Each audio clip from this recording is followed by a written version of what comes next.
I never in my life thought that I would be a small business owner, meaning I never stopped to think about the business services behind our favorite brands that make those companies successful. And for so many e-commerce businesses, that business behind the business is Shopify. Nobody does selling better than Shopify, home of the #1 checkout on the planet. And the not so secret, with Shop Pay, you can boost conversions up to 50%, meaning way less carts abandoned and way more sales going. Businesses that sell more sell on Shopify. Upgrade your business and get the same checkout Allo uses. Sign up for your $1 per month trial period at shopify.com/magical. All lowercase. Go to shopify.com/magical to upgrade your selling today. Shopify.com/magical. Now, this is a personal disclosure that I only feel comfortable sharing because I'm doing it on the Magical Overthinkers podcast. I am thinking about making a fertility appointment. Get some information, weigh my options. And you know what? The prospect of doing this stresses me out. It's so stressful looking for a doctor. At least it was before I used ZocDoc. ZocDoc is a free app and website where you can search and compare high-quality in-network doctors and click to instantly book an appointment. I have been a ZocDoc user for going on 8 years. I'm a big fan. Stop putting off those doctor's appointments and go to ZocDoc.com/magical to find and instantly book a top-rated doctor today. That's ZocDoc.com/magical. ZocDoc.com/magical.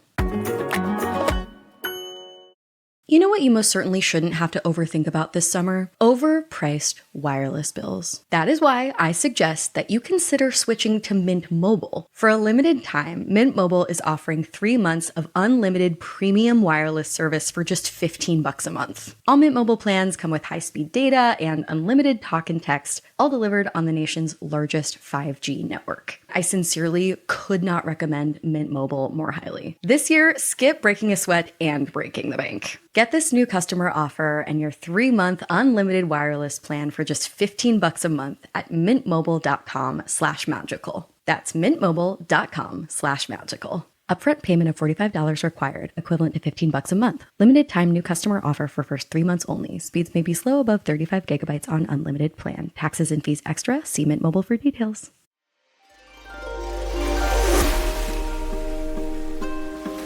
Welcome to the Magical Overthinkers podcast, a show for thought spiralers, exploring the subjects we can't stop thinking about, from personality types to going no contact.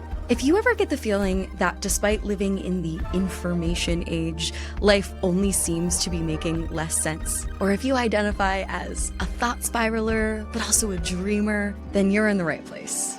This podcast is here to soften the clash between our innate human irrationalities and the overwhelm of this time. It's here to help us think less about the things that don't matter and more about the things that do. This week, with the help of science historian and author of the new book, The Instability of Truth, Brainwashing, Mind Control, and Hyper-Persuasion, Rebecca Lemov, we're overthinking about gaslighting.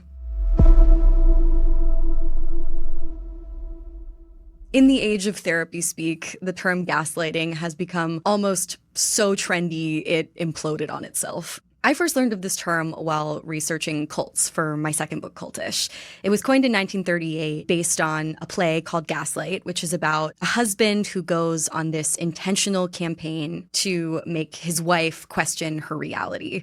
And there's a plot point when she detects the gaslights in their home flickering and he tells her she's seeing things, and that's how this term came to be. But it has enjoyed an absolute explosion in common usage, particularly in pseudo-therapizing Instagram infographics and TikTok explainers of toxic relationships, to the point that a lot of us have gaslighting fatigue and exhaustion and feel as though the term is almost useless, which can be frustrating and even painful for those of us who have endured real gaslighting, if you want to call it that, like the kind that was portrayed in the play. I could not have predicted how fascinating and illuminating and validating the conversation I'd have with our guest today, Rebecca Lemov, would be. Thank you so much to all the listeners who submitted anonymous thought spirals and questions for this topic. We were able to address everything from exasperation about people using gaslighting as just a synonym for lying, all the way to heady questions like, can too much forced positive self-talk be considered gaslighting? Can a gaslighter both believe their own narrative and know it's bullshit at the same time? Is overusing the term narcissistic gaslighter to describe your ex actually a red flag?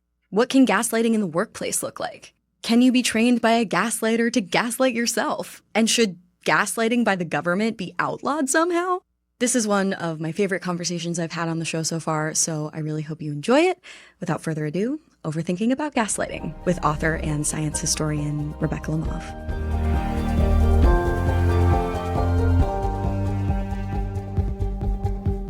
Rebecca, thank you so much for joining the Magical Overthinkers podcast. Thanks so much for having me on, Amanda. It's great to meet you. Yeah, you too. So first, I was wondering if you could just, for the listeners, introduce yourself, your work, and how you got into researching techniques of psychological manipulation, because I find there's always an interesting path leading to that. There's always something. I mean, even if you research the most boring topic imaginable, such as the census, I find that in my field, there's always an interesting story. So my background is originally an English major. I ended up going to graduate school in anthropology because I thought that would be some way to get myself out of books and into the world. And I originally thought I'd be an ethnobotanist, by which I think I might have meant a psychonaut, but they didn't have that word at the time. And basically, I was interested in the relationship of plants and people. But by the time I got to graduate school, it kind of turned into an interest in how we come to be the way we are. And is there a kind of way that we're determined by the world we grow up in, or might we have been different in other situations? So instead of traveling afar, I ended up doing studies of experts themselves and of the behavioral sciences. My dissertation was about human engineering and all the things rats could be taught to done or to do or to be conditioned to do in a maze. I was interested in why so many scientists became obsessed with this paradigm and how it related to social control. And then that evolved into an interest in brainwashing and in massive data harnessing techniques and the attempts to gather people's dreams and enter the psyche. The wild dreams of these seemingly mild-mannered scientists in the mid-20th century became my kind of area of specialty.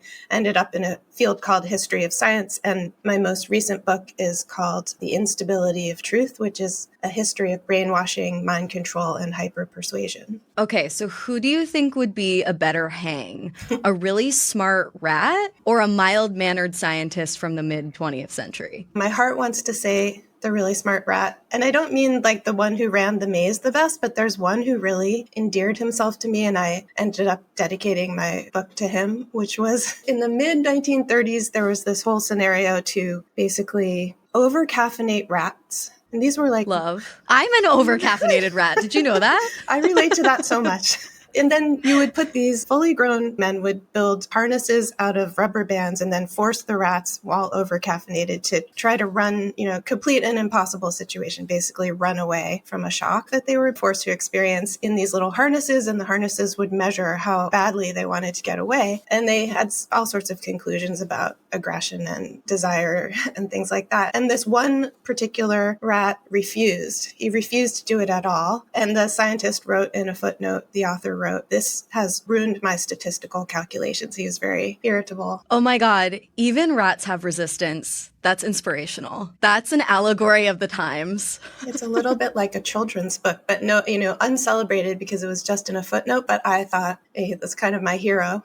I am a celebrator of footnotes. I'm all about the footnotes. A charming footnote, underrated. Very true. Yeah, that's an Aesop fable. Thank you for sharing.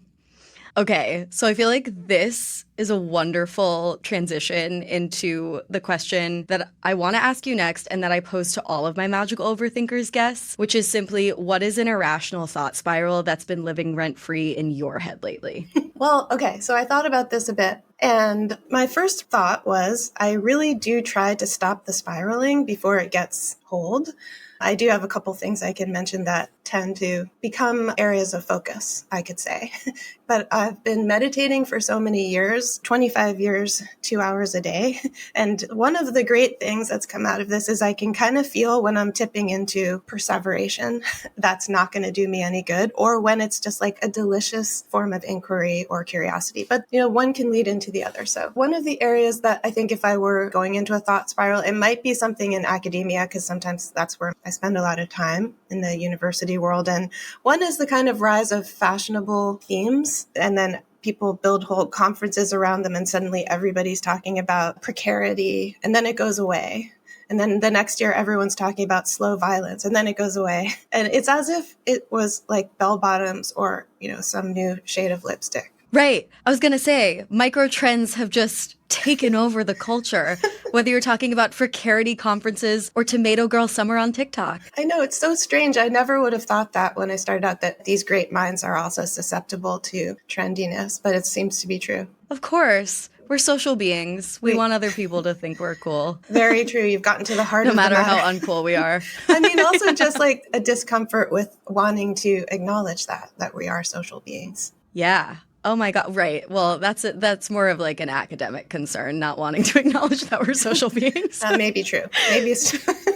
Okay, so we're here today to talk primarily about gaslighting, but before we can get into that properly, we should have a bit of a semantic debrief, because I have, lightly critiqued the term brainwashing, only insofar as that it is often used to excuse uncritical judgment of other people's ideas in a way that can prevent those accusers from self-reflecting. It's like you get into arguments at a certain point, like, oh, you're brainwashed. No, you're brainwashed. And obviously, like, this is metaphorical language. And I do think, in my writing about cults, I find that a lot of terminology tends to get interchanged, and there's some confusion surrounding the differences between brainwashing and gaslighting and grooming, brainwashing and coercion. And so I was wondering if you could help us delineate the semantic distinction between brainwashing and gaslighting.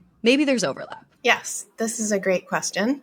And first of all, I want to say that I share your critique of brainwashing. I mean, this is kind of the point of my book, really. And it took me 20 years, in a sense, to come around, or just to really clarify that it's whenever you're calling somebody else brainwashed, you're probably not understanding the phenomenon itself, and you're actually kind of participating in it. Which is also not to say that it's not a useful term. I mean, I have interacted with many cult survivors who felt validated by learning about brainwashing because it helped them feel like they weren't stupid. And everybody has a different relationship to language, and it's so context dependent. And so it's important to hold all of those ideas. Well, exactly. I mean, I don't say it's not real. I just think that it's useful applied to oneself. And that's why I write myself into the book. It felt like it's irresponsible for me to say all this stuff is happening, all these crazy, somehow holding as a phenomenon that only others are susceptible to, because we're all susceptible. And therefore, it's a useful lens. It's an incredibly valuable lens. I think that's a thread that runs through this concept, as well as gaslighting, as well as something like Stockholm syndrome, as well as this whole flourishing realm of really interesting terms that are so rich, but they're not easily resolved. But it does help to start with the definition. So the quick and easy definition of gaslighting from Webster's is a manipulation of someone into questioning their perception of reality, leading to dependence on the perpetrator. So ultimately, as this Robin Stern, who's one of these experts on gaslighting, says, it has to do with really a contestation over what is reality, what is the case in the matter. And the original text, if there is a text, is actually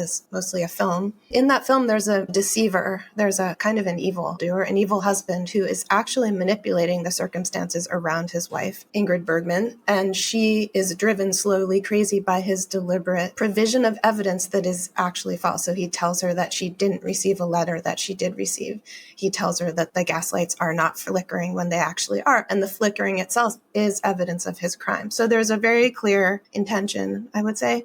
So the distinction I would make with brainwashing is even if you just look at the word itself, brain, it seems to not have to do with the terrain of reality so much as the terrain of beliefs or what someone comes to believe. I mean, one definition I particularly like is coercive persuasion. So it's about coercively persuading someone to adopt a whole new set of behaviors or beliefs. And this obviously can apply to cults. But the thing I like about that short term is that it's not simply about force. It's about a certain level of persuasion or buy-in by the person who's involved. In a way, the semantic mainstreaming of the terms gaslighting and brainwashing have been parallel because they're both like these really rich metaphors that I think added something to the lexicon that was previously undescribed. But then, in a way, their catchiness got in their own way because they just quickly sort of spun out of control, meaning-wise. And,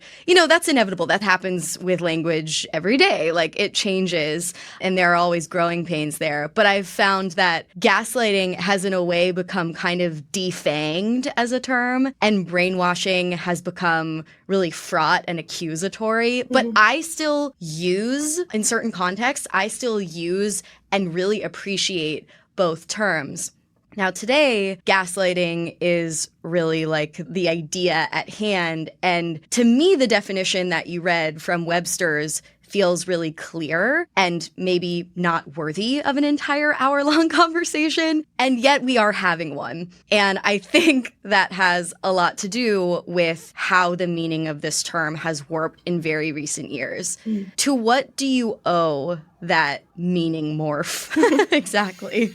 Well, yeah, I mean, it's wonderfully clear. If you put the word gaslighting into Google Ngram, you see an incredible precipitous rise of the word that has been in the English language as a verb, gaslighting, since the 60s, I believe. And the film goes back to the 40s. The play goes back to the 30s, but it really didn't take off at all. It was a very niche term, very specialized, seemed to maybe have to do with committing people, people who seem to voluntarily commit themselves to psychiatric facilities when they weren't actually crazy. So that was like in the 80s. It was pretty rare. It was to protect people from thinking they were crazy when they weren't. But around the 2010s, it really starts to take off. It's remarkable to the point where it also is notable, potentially it's a buzzword, becomes the word of the year in the Oxford English Dictionary, and people are starting to take note of perhaps its over-application. Then it has some pushback. People start to argue that it doesn't actually mean anything. This has also happened with Stockholm Syndrome and in a similar trajectory, but not quite as extreme as gaslighting. So personally, I think it has to do with the fact that gaslighting is reassuring in a way that other terms aren't, because in its origin, it does posit that there is something that went awry and somebody was responsible. And there was a truth. Like Ingrid Bergman, she was a lovely young woman who had an inheritance and she had everything to give. She became deluded about the nature of reality, but she was restored. And so it's reassuring. It says we can come back to solid ground. And I think that people do experience it. And I would not say it's a useless term or a false term at all. I just think all these terms are windows, right? But it's reassuring to someone at a certain moment probably to say, I was gaslit. There is a reality I can return to. I was deeply deceived, that my own responses were inappropriate, or that I was overly emotional, or that I was being too sentimental, or I have no grasp on reality. Actually, I do have that. So it kind of allows you a restoration to occur. That makes so much sense. In part, for sure, it seems like a compelling term because it allows one to place blame on someone who isn't you. And in cases of real gaslighting, like as you should. So totally, yes, very validating. Now, I will say in sourcing thought spirals and anonymous questions from this podcast's listenership, a lot of people seemed quite incensed that the term gaslighting has now become so popular that it's lost a bit of meaning. There were several listeners who wrote in saying it's overused, misused. People use the term so much that it's now meaningless. Do you think that that's true? Or has it taken on a new meaning that is actually just as useful? That is a good question. I mean, I'm not a therapist, I think you would get a different answer from a therapist. I'm just more of I'm a historian of science now officially, but I do find it interesting how words change, and I don't find that they're therefore invalid. I mean, the title of my book is The Instability of Truth, and I think that really actually does point to the crisis, is that it's truth itself that appears and in many cases is unstable. It's not that it's not there. It's not that there's no truth. It's just it's hard to reach. We're having interpretive fuzziness in so many ways. Our media are affecting this process. And so that both explains the rise of gaslighting and also maybe the false promise. It's just a way to make somebody wrong. Again, like brainwashing, it's become that. So it's become almost just a convenient insult, which arrogates or takes to oneself the high ground. Which is, again, totally not to say it is no longer meaningful or useful, just because it's helpful in context. And I think a lot of what makes the term seem meaningless is probably its usage on social media. I can't even remember the last time I had like a real conversation on social media.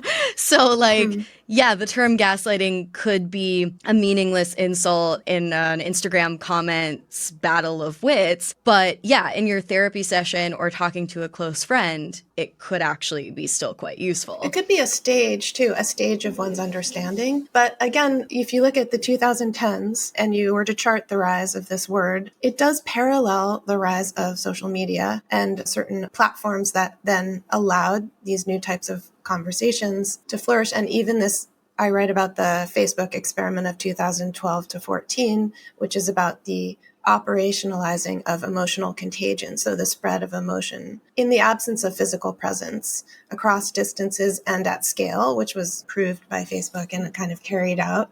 And I argue it has to do with the kind of unrecognized trauma and all sorts of things. So trauma is a part of this story and its emergence into our culture and greater understanding of it, but also abuse of that. So I would say that it's not become meaningless, but I think every word that becomes that trendy and starts to be used all the time, because people at first they like to see it and then they start to feel like it's just getting overexposed. Yeah, and I think, remember a couple years ago when the phrase gaslight, gatekeep, girl boss became popular? No, I don't remember. Well, that's like a whole meme template now, is like those three words in some order, like gaslight, gatekeep, girl boss. It was like almost an ironic parody of live, laugh, love with all of these like kind of ruined words, I guess you could say.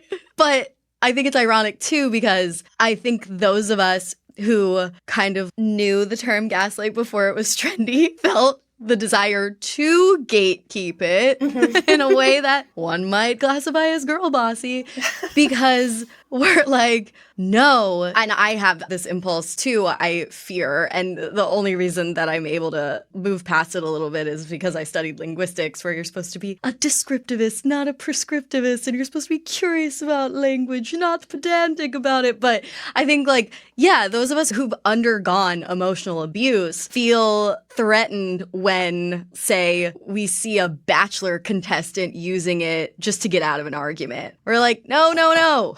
Yes. But what is there to be done about that? I remember a time, because I'm old enough, when it wasn't used at all. Like, I was unaware of this term, even though it appeared in scientific papers. So when I was stuck in an abusive, horrifying relationship a couple decades ago, I didn't apply that term. And I was recently thinking about, like, how would I apply it if I were going to? And it became interesting as a kind of window. And then I think you wouldn't want to necessarily get stuck there unless, for whatever reason, I wanted to, or I wanted to pursue. I mean, if it gets to a certain point, but I think it was useful just to examine a very abusive, coercively controlling dynamic and to try it out. Like, try out this framework and then see, does that give you some insight? There's this article in The New Yorker by Leslie Jamison about gaslighting that was kind of interesting. And she made the point that at a certain point, it opens up the possibility to also see there is an agreement, even if it's an agreement on the part of the gaslightee. There's a point at which Ingrid Bergman agrees, you must be right.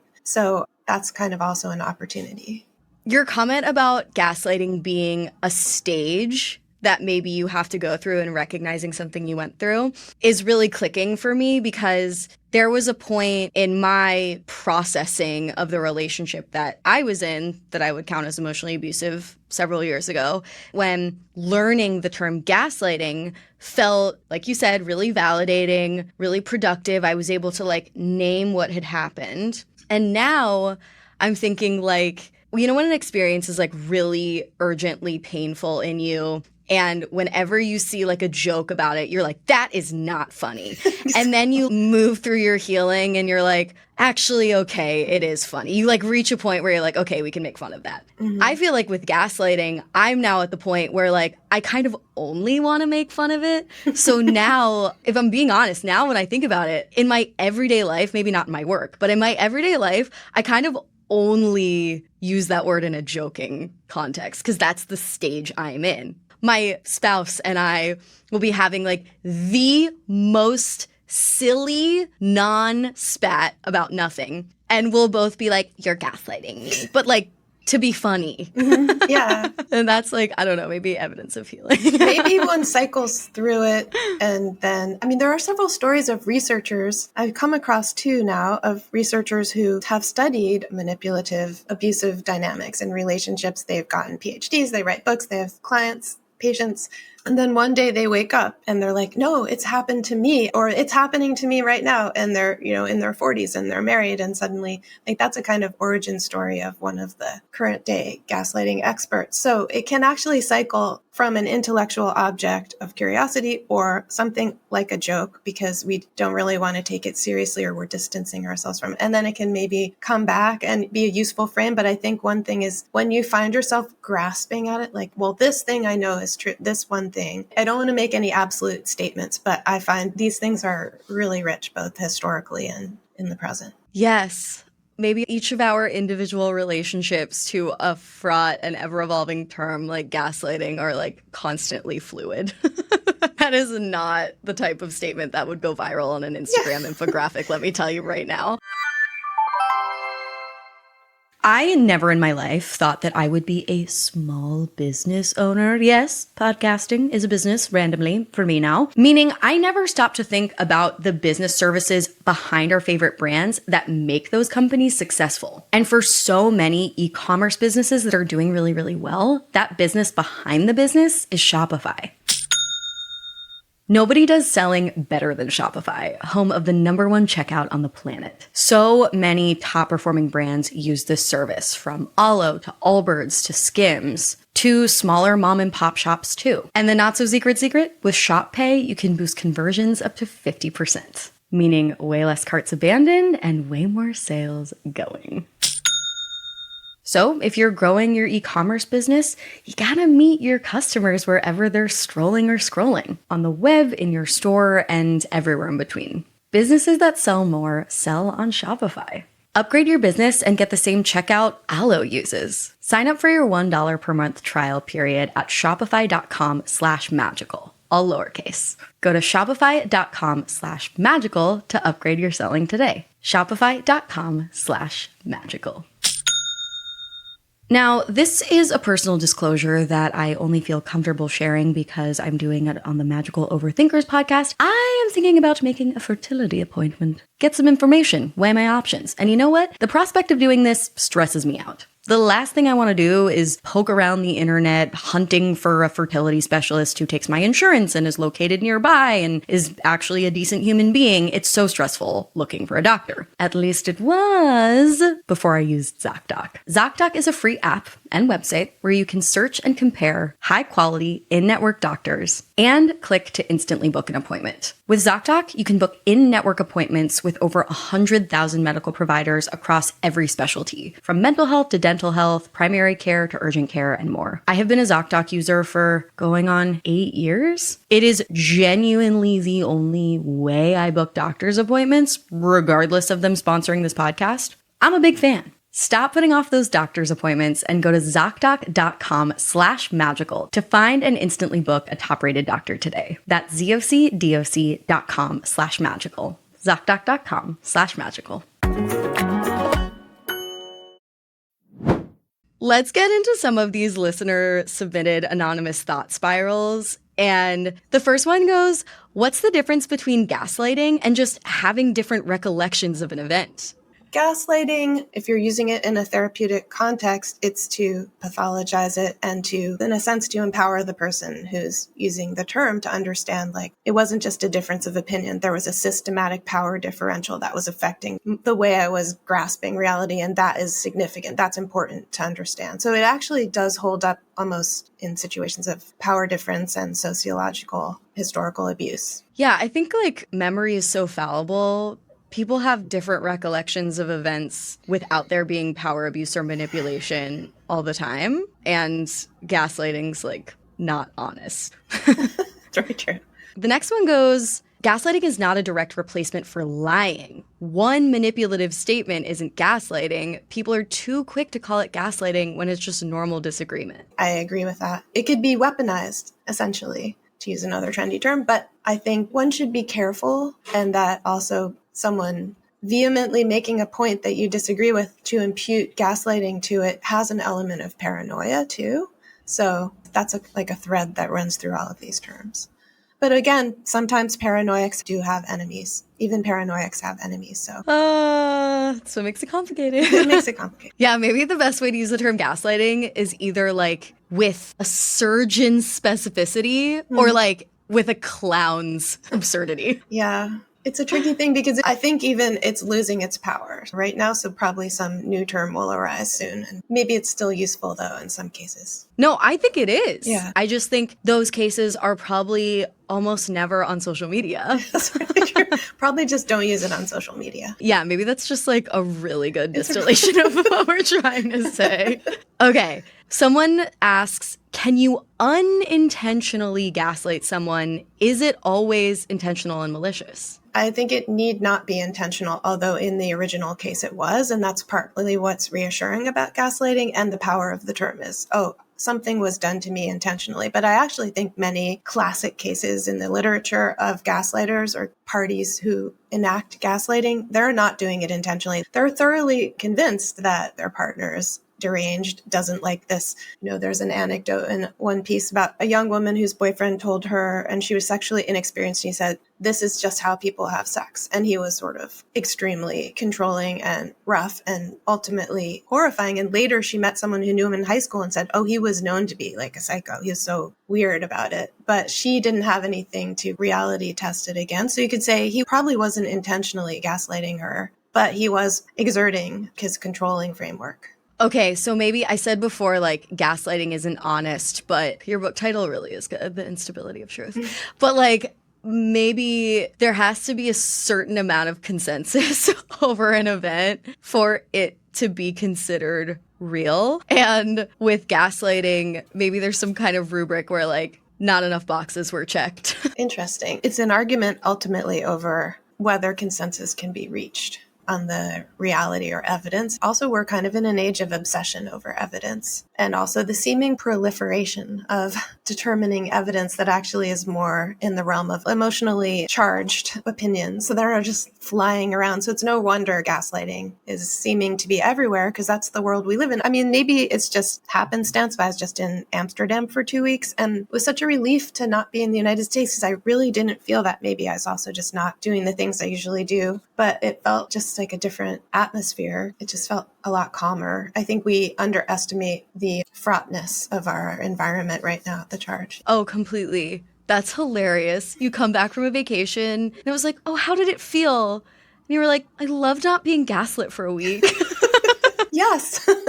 I wouldn't have put it that way, but I think that's kind of true. And it wasn't like I wasn't doing anything or engaged in, I was taking a class. So I was like highly intellectual. It just wasn't that kind of charge that you said. And like this launching of a weaponized opinion in the name of reality testing and reality proving that we're so used to. I think we're not recognizing the intensity of it, even as we think we are. Yes. In a way, I'm like, how was I able to get international adaptation deals for my book, The Age of Magical Overthinking? Because, like, I feel like magical overthinking is not as much of a problem outside of the United States, but I don't know. Romania wanted it. So I'm convinced that that's such a, that's a good point. I was speculating the same thing about mine. Like, why did they want it there? There are certain like places where they were translating it and not others, because I thought, oh, maybe they have a history of unstable truth. And it may indeed be true. It'd be interesting to look into that, a resonance that would be created. But I also thought maybe it's just I spent such a short time there. I didn't really get into the particular pathologies that were going on in the Netherlands. yeah. And it could mean something different to everyone. Because, like, for example, this is a bit of a tangent, but whatever. This is the Magical Overthinkers podcast, so I feel like it's still of interest. The Italian version of my book, the title was changed to like one of the chapter titles in my book. It basically meant like, sorry, I have Mercury retrograde, which is like how you say it in Italian. Because like maybe, the phrase overthinking is not as resonant there, but like Italian women in particular are like very into astrology. And so maybe that was like the hook for them. It's like, oh, okay. That really speaks to me. I love that title. Oh, thank you. It's actually hard to pronounce. It's Scusa o Mercurio retrogrado. It's like, anywho, let's do a few more of these thought spirals.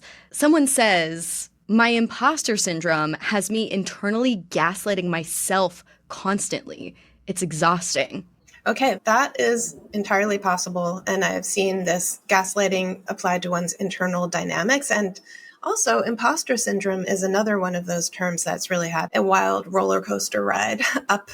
And I mean, maybe its peak was a little earlier, but it also opens up a whole domain that I guess, again, since it wasn't in the common language or lexicon when I was coming of age and when it did arrive.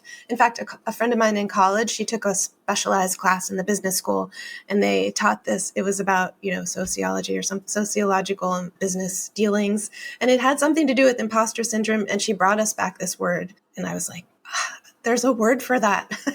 Thank goodness. I'm so down for imposter syndrome to proliferate and evolve because for some reason I just see absolutely no downside of that. Oh, interesting point. Yeah, some words may have a steeper downside or really a cost of, delusion. I mean, one I've heard with imposter syndrome is that it's right to have imposter syndrome. There's not a pathology. It's, you might actually be an imposter. My mom has said you that. You should know that. So anyway, gaslighting, that would be a useful way if it resonates with you to describe. Oh, that's so funny. Like a literal scammer. Elizabeth Holmes being like, I have imposter syndrome. That sounds like a New Yorker cartoon or something. That is funny. That is so funny. But there are fewer downsides, I feel.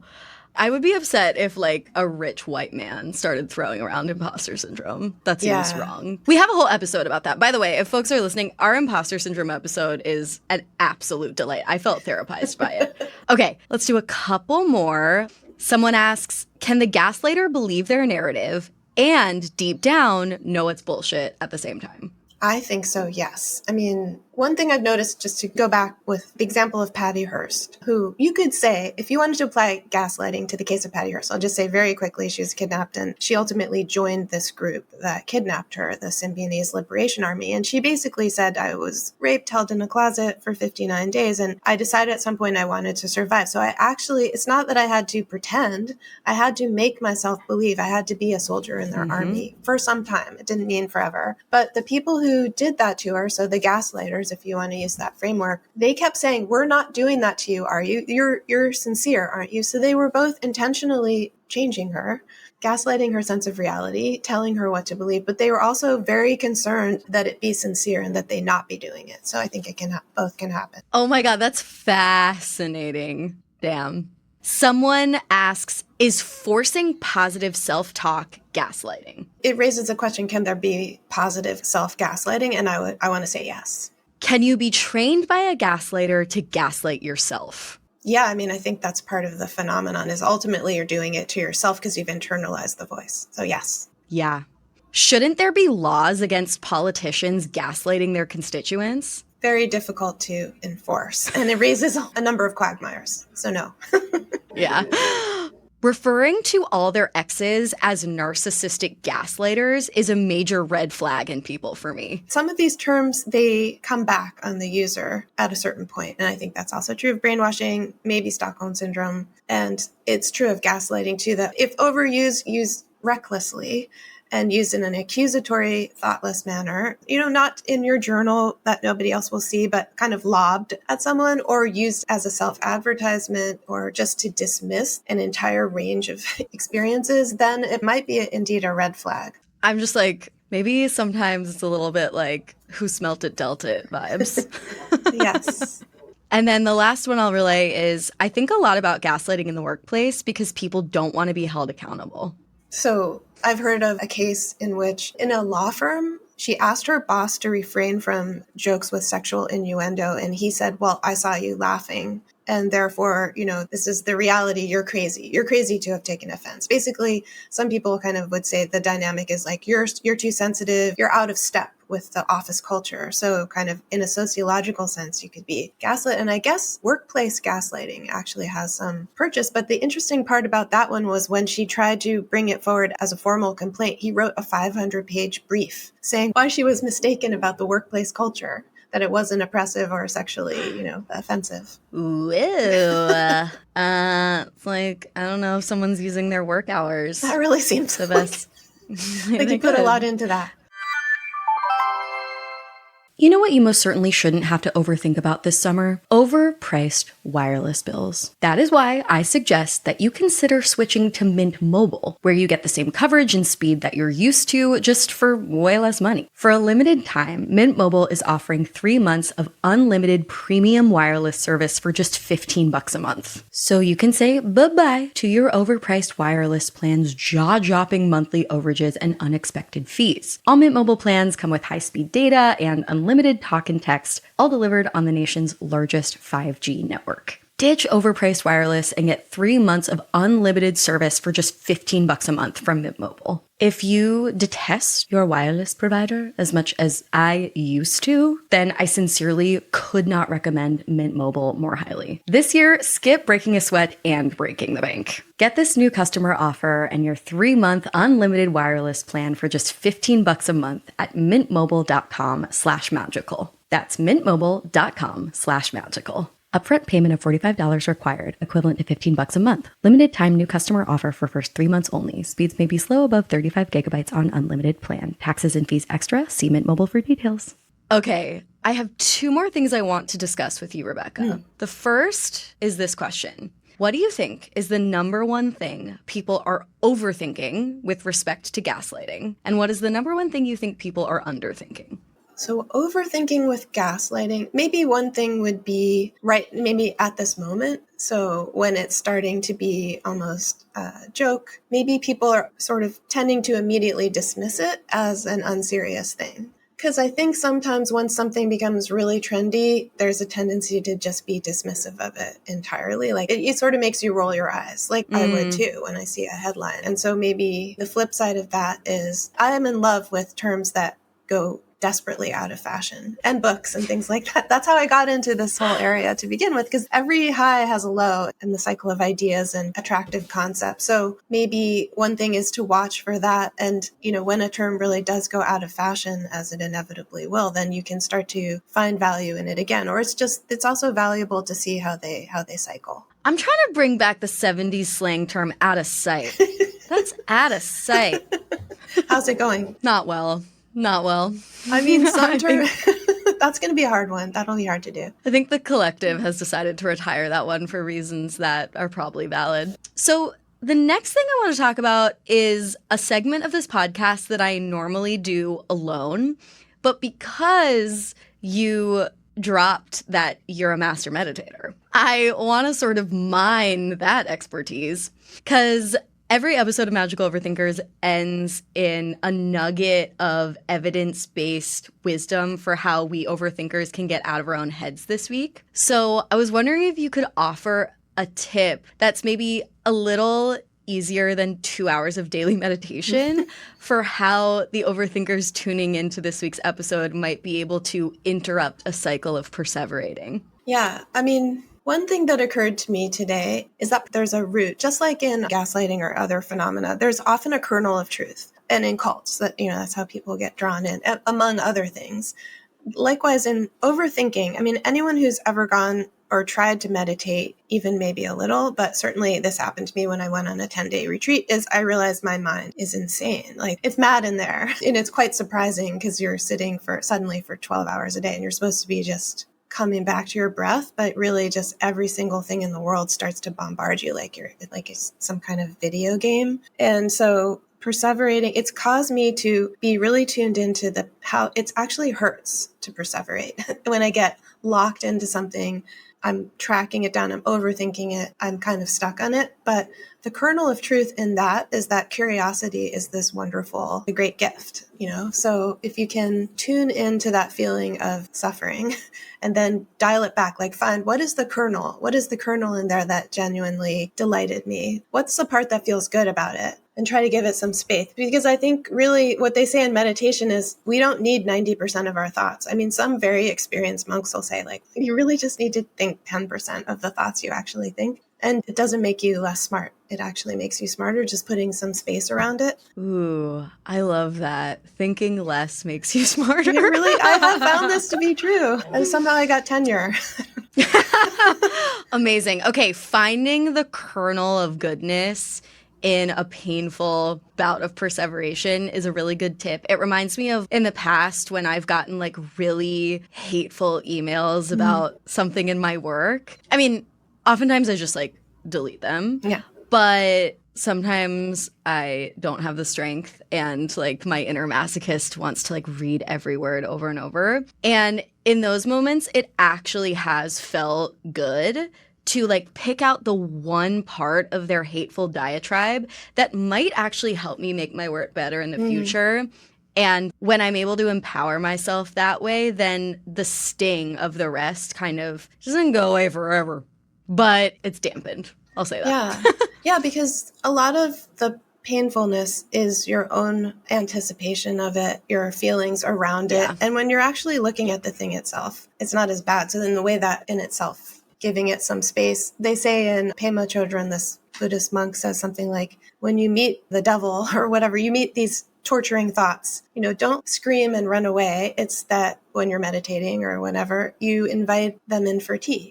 You sit down, you give them some cake. You say like, hey, what are your concerns? The Buddha called it Mara, but it's not that you expect it to be other than it is. It's just that it defangs it a bit. Yes. Now, concretely, I want to say to the listeners that this is not an invitation to email me hateful diatribes about my work. I would really prefer it if you didn't. I also a thing like I do with being on high profile things, which is somewhat new, is you can build guardrails around what hopefully, as you're saying, like maybe you have a policy not to read every single YouTube comment or. Oh, I definitely have that policy. Yeah.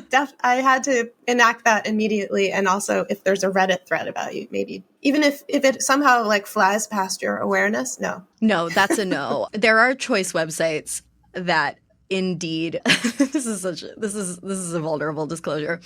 When I want to update my personal website, I have to go to like the GoDaddy website. And there was a time when if I put in like GO in my search bar, Goodreads would automatically populate. And I had to be like, no! The way I had to make sure that I never allowed Goodreads to actually load, like reinforcing that it would load in the future. Like I needed to replace Goodreads with GoDaddy because Goodreads is a dangerous, dangerous website for me. Yeah, I agree. A lot of writers don't. You're in good company. You have to know yourself enough to know whether you can make use of this or whether it's just going to be like damaging. And a lot of writers don't know that they won't, most reviews, they will not even read or comments. And you have to be in the right mood and all these things. So I think knowing yourself is actually the key of this. And I wouldn't even feel bad about that. I totally relate. I could meditate for 100 years and probably not. There's certain things I just know I'm not going to want to expose myself to. The human psyche is allergic to random strangers reducing 3 years or 10 years or 20 years of your life to a 5-star system and like 6 words being like, this didn't hit or whatever. Exactly. Sorry, I know that's 3 words. Or like my takeout didn't come and while it or something like confusing your book with like the meal they ordered and then something. They're giving it a 1 star. I know. Literally, like I remember back when I was less well and I was looking for reviews of Cultish on Amazon. I remember someone being like, this didn't download on my Kindle and rated my book 1 star. And I'm like, bro, like, come on. That's not my fault. Yeah.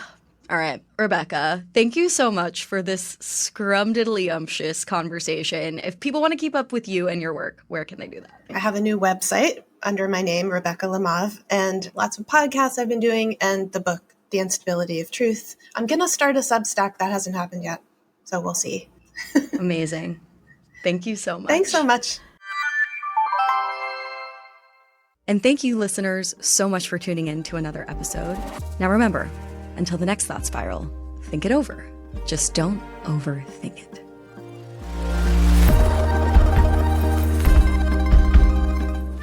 Magical Overthinkers was created and hosted by Amanda Montell and edited by Jordan Moore of The Pod Cabin. Our theme music is by Casey Cove. Thank you to our magical manager, Katie Epperson, coordinator, Reese Oliver, and Network Studio 71. Be sure to follow the pod on Instagram at Magical Overthinkers. We're also on YouTube, link in show notes, and ad-free episodes as well as behind-the-scenes extras are available on the Magical Overthinkers Substack at amandamontell.substack.com.